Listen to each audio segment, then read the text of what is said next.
আজকে আমরা নবম শ্রেণীর প্রথম পর্যায়ক্রমিক মূল্যায়ন 2026 সালের ইতিহাস বিষয়ের সম্পূর্ণ উত্তর সহ একটি প্রশ্নপত্র সম্পর্কে আলোচনা করব। তো চলো এই ভিডিওতে আমরা ক্লাস 9 এর ফার্স্ট ইউনিট টেস্ট 2026 হিস্ট্রি সাবজেক্টের এই কোশ্চেন পেপার এবং তার উত্তরগুলো দেখে নিই।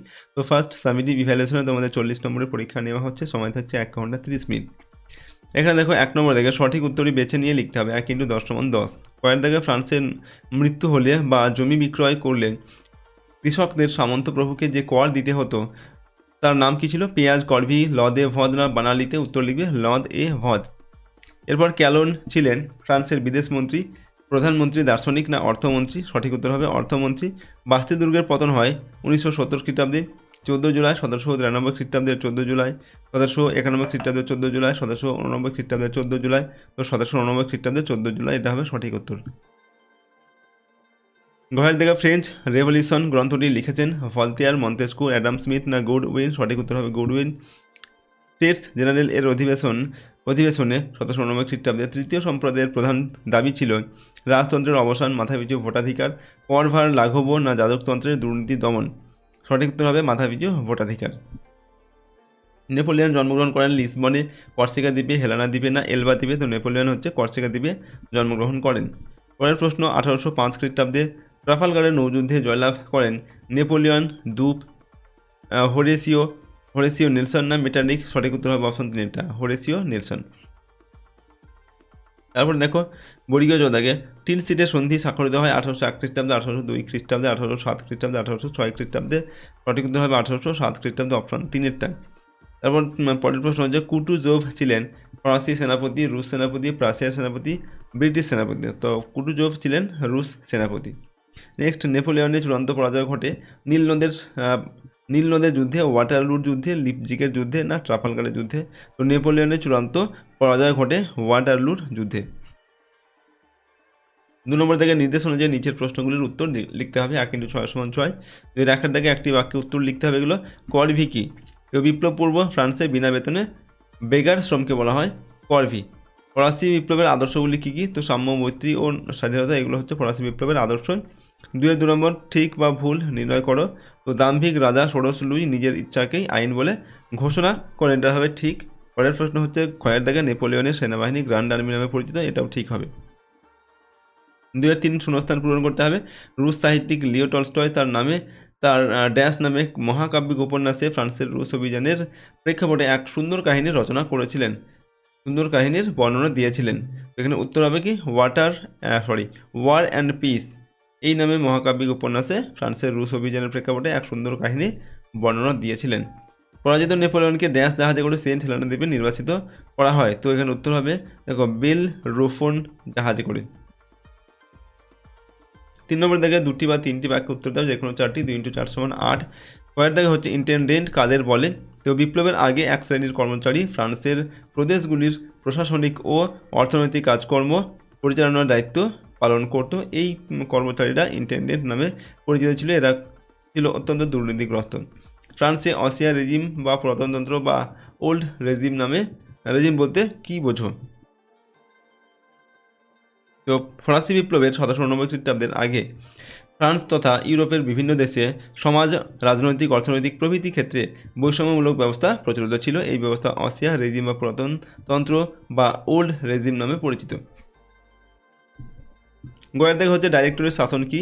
1795 খ্রিস্টাব্দের সংবিধান অনুসারে ফ্রান্সের শাসনভার 5 জন ডাইরেক্টর বা ব্যক্তির একটি কমিটির হাতে তুলে দেওয়া হয়। এই শাসন ডাইরেক্টরি শাসন নামে পরিচিত, যেটা 1795 থেকে 1799 খ্রিস্টাব্দ পর্যন্ত চলেছিল। এই শাসন ব্যবস্থা ছিল অত্যন্ত অদক্ষ ও দুর্নীতিগ্রস্ত। ডাইরেক্টরদের শাসনকালে ফ্রান্সের শাসন ব্যবস্থা ভঙ্গুর হয়ে পড়ে। কত বর্ষের রাজত্ব কি? 1815 খ্রিস্টাব্দের শুরুতে ফ্রান্সে গোলযোগের পরিস্থিতিতে নেপোলিয়ন এলবা দ্বীপের নির্বাসন থেকে পালিয়ে ফ্রান্সে ফিরে আসেন।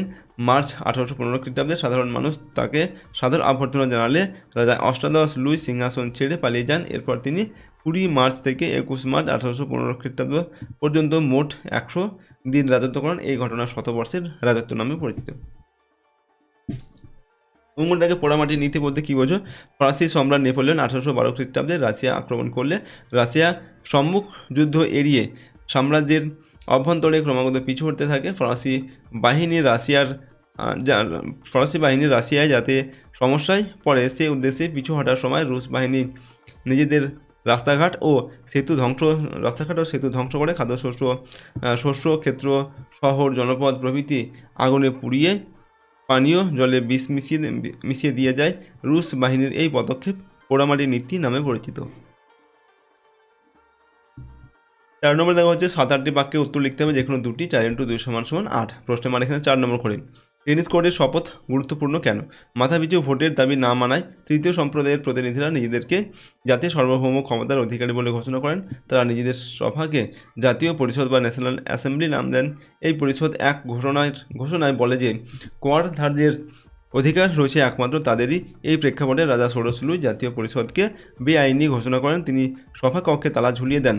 তৃতীয় সম্প্রদায়ের সদস্যরা সভাকক্ষে তালা বন্ধ দেখে ক্ষুব্ধ হন। তারা তখন জিয়াত্তর নেতৃত্বে নিকটবর্তী একটি টেনিস কোর্টে সমবেত হন। এখানে তারা শপথ নিয়ে বলেন, ফ্রান্সের নতুন সংবিধান তৈরি না হওয়া পর্যন্ত তারা ঐক্যবদ্ধভাবে কাজ করে যাবেন। তাদের এই শপথ টেনিস কোর্টের শপথ বা টেনিস কোর্ট ওথ, এটা হচ্ছে 20 জুন 1781 খ্রিস্টাব্দে হয়েছিল। ঠিক আছে, এই টেনিস কোর্টের শপথ নামে পরিচিত ছিল এটা। ওকে, খয়ের দাগে মহাদেশীয় অবরোধ ব্যবস্থা কি? তো মহাদেশীয় অবরোধ ব্যবস্থা হচ্ছে কি না, ফরাসি সম্রাট নেপোলিয়ন বার্লিন, মিলান, ওয়ারাস, ফতেনব্লো প্রভৃতি ডিক্রির মাধ্যমে ইংল্যান্ডের বিরুদ্ধে অর্থনৈতিক অবরোধ ঘোষণা করে বলেন যে ইংল্যান্ডের কোনো জাহাজ ইউরোপের কোনো বন্দরে প্রবেশ করতে পারবে না এবং ইউরোপের কোনো রাষ্ট্র ইংল্যান্ড থেকে পণ্য আমদানি করতে পারবে না। এই নীতি মহাদেশীয় ব্যবস্থা বা মহাদেশীয় অবরোধ ব্যবস্থা বা কন্টিনেন্টাল সিস্টেম নামে পরিচিত। সন্ত্রাসের রাজত্ব বলতে কী বোঝায়? 1792 খ্রিস্টাব্দে ফ্রান্স রাজতন্ত্রের অবসান ঘটে। এরপর ভোটদানের মাধ্যমে জাতীয় মহাসভা গঠিত হয়। জাতীয় মহাসভা ফ্রান্সকে প্রজাতন্ত্র বলে ঘোষণা করে। জাতীয় মহাসভাতে 3টি দল ছিল, জিরন্ডিস্ট, জ্যাকোবিন ও মডারেট। জিরন্ডিস্ট বা নরমপন্থীদের পতন ঘটলে জ্যাকোবিন বা উগ্র বিপ্লববাদী দল রাজনৈতিক অধিকার প্রতিষ্ঠিত হয়। জ্যাকোবিনরা সীমান্তের শত্রু সেনা ও দেশের ভিতরের প্রতি বিপ্লবী বিদ্রোহের মুখোমুখি হয়। তখন তারা প্রজাতন্ত্রকে রক্ষার শপথ নেয় এবং এক জরুরি শাসন ব্যবস্থা প্রবর্তন করেন। এরই নাম হলো সন্ত্রাসের রাজত্ব বা রেজিন অফ টেরর। ঠিক আছে, এর সময়কাল ছিল 2রা জুন 1793 থেকে 27 জুন 1794 খ্রিস্টাব্দ পর্যন্ত। ফ্রান্সের সন্ত্রাসের রাজত্বের নায়ক ছিলেন জ্যাকোবিন দলের নেতা রোবস্পিয়ার। পরের প্রশ্ন 5 নম্বর থেকে পনেস রোডে বাক্যে উত্তর লিখতে হবে, যে কোনো একটি। প্রশ্নের মান 8 নম্বর করে। ঠিক আছে, 8 নম্বর দেওয়া আছে, 8 × 8। তো কয়ের থেকে নেপোলিয়ন সম্পর্কে কী জানো? এর কোড নেপোলিয়ন সম্পর্কে কী জানো? এর ত্রুটিগুলি লেখো। তো কোড নেপোলিয়ন কি? নেপোলিয়নের উদ্যোগে গঠিত কমিশন 1804 খ্রিস্টাব্দে ফ্রান্সের জন্য নতুন আইন সমূহ রচনা করেন। এটি কোড নেপোলিয়ন বা নেপোলিয়নের আইন সংহিতা নামে পরিচিত। কোড নেপোলিয়নে মোট 2287টি, মতান্তরে 2281টি আইন ছিল। এই আইনগুলি মূলত 3 ভাগে বিভক্ত ছিল: দেওয়ানি আইন, ফৌজদারি আইন এবং বাণিজ্যিক আইন। এর বৈশিষ্ট্য কি না, কোড নেপোলিয়নের দ্বারা আইনের চোখে দেশের সকল নাগরিকের মধ্যে সাম্য প্রতিষ্ঠা করা হয়, সামন্ততান্ত্রিক অসাম্যের বিলোপ ঘটানো হয়, যোগ্যতার ভিত্তিতে সরকারি চাকরিতে নিয়োগের ব্যবস্থা করা হয়, ব্যক্তির স্বাধীনতার স্বীকৃতি দেওয়া হয়, সম্পত্তির অধিকারকে স্বীকৃতি দেওয়া হয়, ধর্মীয় সহনশীলতার নীতি গ্রহণ করা হয় এবং অপরাধের শাস্তি হিসাবে জরিমানা, কারাদণ্ড, সম্পত্তি বাজেয়াপ্ত, মৃত্যুদণ্ড প্রভৃতির ব্যবস্থা করা হয়। এর ত্রুটি কী ছিল না? কোড নেপোলিয়নের বিভিন্ন ত্রুটি ছিল। এতে সমাজে নারীর মর্যাদা হ্রাস হয়, স্ত্রীর উপর স্বামীর কর্তৃত্ব প্রতিষ্ঠিত হয়, পারিবারিক সম্পত্তির অধিকার থেকে নারীকে বঞ্চিত করা হয় এবং শ্রমিক শ্রেণী তাদের অধিকার থেকে বঞ্চিত হয়। ওকে, কয়ের থেকে ফরাসি বিপ্লবে দার্শনিকদের অবদান আলোচনা করো। তো ফরাসি বিপ্লবের দার্শনিকদের অবদান হচ্ছে কি? প্রথমে লিখছি ভূমিকা। 1789 খ্রিস্টাব্দে সংঘটিত ফরাসি বিপ্লবের পশ্চাতে দার্শনিকদের গুরুত্বপূর্ণ ভূমিকা ছিল। প্রথম মন্তেস্কু সম্পর্কে লিখছি। ফরাসি দার্শনিক মন্তেস্কু ছিলেন দেশের বঞ্চিত শ্রেণীর প্রাণ পুরুষ।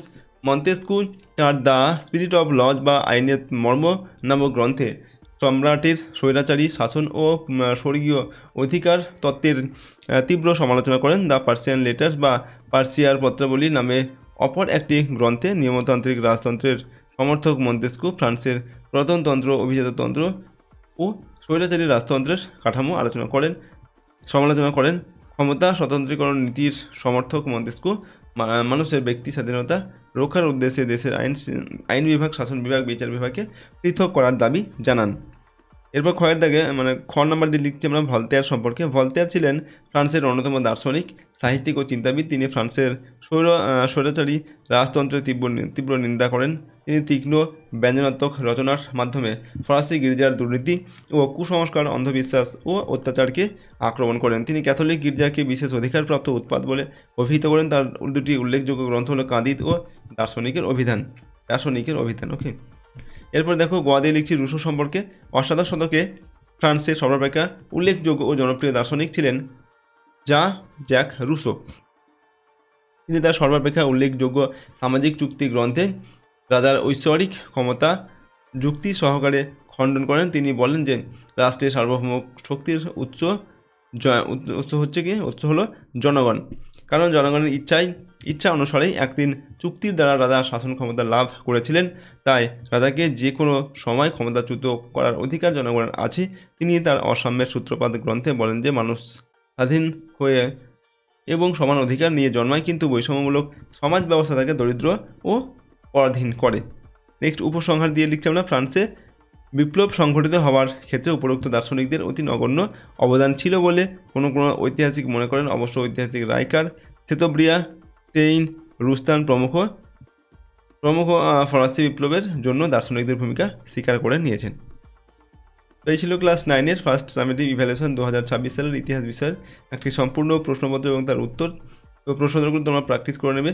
আর এই সমস্ত প্রশ্নের পিডিএফগুলো আমাদের অ্যাপের মধ্যে দেওয়া আছে। সহজ লেসন অ্যাপের লিঙ্ক ডেসক্রিপশন বক্সে রয়েছে, অথবা গুগল প্লে স্টোর গিয়েও তোমরা অ্যাপটিকে পেয়ে যাবে। প্রথমে অ্যাপটিতে রেজিস্টার করে নিয়ে তোমরা লগ ইন করবে, তারপর সেখান থেকে যে পেইড কোর্সগুলো রয়েছে চাইলে পেইড কোর্স নিতে পারো, এবং সেখানে কিছু ফ্রি কোর্সও দেওয়া আছে, সেগুলো তোমরা সেখান থেকে ব্যবহার করতে পারো। তো আজকে আমরা এই ভিডিওটি এখানে শেষ করছি। সম্পূর্ণ ভিডিওটি দেখার জন্য অসংখ্য ধন্যবাদ।